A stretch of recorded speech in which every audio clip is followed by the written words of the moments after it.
കണ്ണൂരിൽ രക്ഷാപ്രവർത്തനത്തിനിടയിൽ മരിച്ച രാജേഷിന്റെ ഭൗതികദേഹത്തോട് അനാദരവ് കാണിച്ചതായി പരാതി. മൃതദേഹം എംബാം ചെയ്യാതെയും മതിയായ ഫ്രീസർ സൗകര്യമില്ലാതെയും അയച്ചുവെന്നാണ് ആംബുലൻസ് ഡ്രൈവറുടെയും പഞ്ചായത്ത് അംഗത്തിന്റെയും വെളിപ്പെടുത്തൽ. അടിയന്തര അന്വേഷണത്തിന് ജില്ലാ കളക്ടർ ഉത്തരവിട്ടു. വീഴ്ചയില്ല എന്നാണ് തഹസിൽദാരുടെ വിശദീകരണം.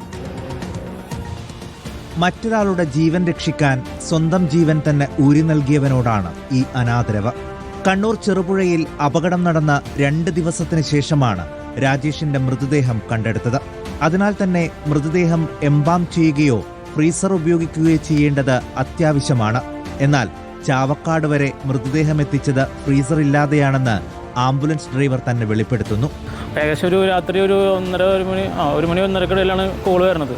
അപ്പം തന്നെ 4 പേരെ കൂട്ടിയിട്ട് ഫ്രീസർ കയറ്റിയിട്ട് കൊണ്ടുവന്നു.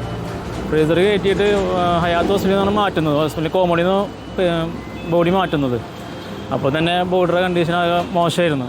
ആവശ്യപ്പെട്ടിട്ടും കണ്ണൂരിൽ നിന്ന് ഫ്രീസർ അനുവദിച്ചില്ലെന്നാണ് പഞ്ചായത്ത് മെമ്പറുടെ പ്രതികരണം. പൊതുദർശനമുണ്ട്, CM വരുന്ന പരിപാടിയാണ്, CM-ന് വയ്ക്കാനുള്ള എല്ലാ കാര്യങ്ങളും ഇവർ പറയുന്നുണ്ട്. നമ്മൾ ചാറ്റ് ചെയ്താണ് വരുന്നത്. അപ്പോൾ ഇതെല്ലാം നിങ്ങൾ ഒരു കുഴപ്പമില്ല, നിങ്ങളുടെ നാട്ടിലെത്തിക്കും, എത്ര കിലോമീറ്ററോടെ എത്തിക്കും. പരാതി പരിശോധിക്കുമെന്ന് രാജേഷിന്റെ വീട്ടിലെത്തിയ ആഭ്യന്തരമന്ത്രി രമേശ് ചെന്നിത്തല പറഞ്ഞു. എന്നാൽ തങ്ങൾക്ക് വീഴ്ചയില്ലെന്നാണ് തഹസിൽദാരുടെ മറുപടി. ബന്ധുക്കളും ആളുകളും അങ്ങനെ ഒരു ആരോപണമോ കാര്യമോ ഉന്നയിച്ചിരുന്നില്ല. പോകുന്ന അവസരത്തിൽ ഞങ്ങൾ പറഞ്ഞു, നിങ്ങൾക്ക് എന്തെങ്കിലും ബുദ്ധിമുട്ടുണ്ടെങ്കിൽ ഞങ്ങളെ കോൺടാക്ട് ചെയ്യാൻ മടിക്കേണ്ട, ഞങ്ങൾ അതിൻ്റെ നടപടിക്രമങ്ങൾ നോക്കിക്കൊള്ളാം. അനാദരവെന്ന പരാതിയിൽ ജില്ലാ കലക്ടർ അടിയന്തര അന്വേഷണത്തിന് ഉത്തരവിട്ടിട്ടുണ്ട്. അനാസ്ഥയ്ക്കെതിരെ കർശന നടപടി വേണമെന്ന് CPIM ആവശ്യപ്പെട്ടു. News desk reporter.